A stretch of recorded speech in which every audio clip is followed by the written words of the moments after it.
Kom ons kyk nou 'n bietjie na honde.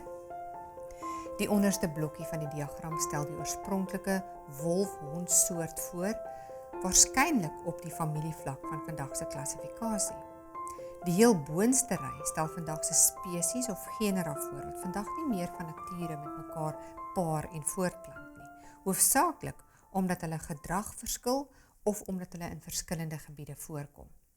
Streng gesproke is voortplanting egter nog steeds moontlik tussen hierdie spesies, omdat hulle genetiese inligting vanaf dieselfde oorspronklike wolfsoort afkomstig is.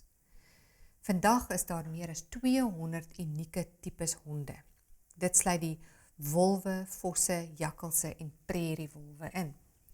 Tesame met makhonde, soos byvoorbeeld Great Danes en miniatuur Doberman Pinschers, is hulle almal van een oorspronklike wolfsoort afkomstig. Dis interessant dat navorsers erken dat meeste van vandag se sowat 400 makhonderasse slegs in die laaste 200 jaar ontstaan het. God het die oorspronklike soorte met genoeg genetiese variasie geskape wat hulle in staat sou stel om by die verskeidenheid van omgewingsveranderinge na die vloed aan te pas. Hoe meer variasie, verskeidenheid daar in die oorspronklike soort se genepool was, met ander woorde, hoe voller sy gereedskapskis, hoe groter verskeidenheid van dieselfde soort het uiteindelik ontstaan.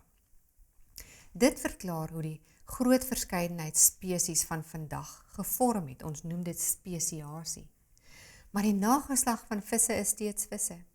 Paddas is steeds paddas. Ape is steeds ape en mense is steeds mense. Alhoewel daar groot verskeidenheid binne elke soort voorkom. Baie mense kyk vandag na al die spesies en wonder dan hoe so 'n groot verskeidenheid van diere in die ark kon inpas. Maar nou weet jy dat hierdie verskeidenheid slegs latere variasies van die oorspronklike geskape soorte was, volgens die familievlak van vandag se klassifikasie, wat in Noag se ark was. Dit behoort ook nou duidelik te wees dat die oeroue gestryery oor die sogenaamde spasieprobleem in die ark sou eindig.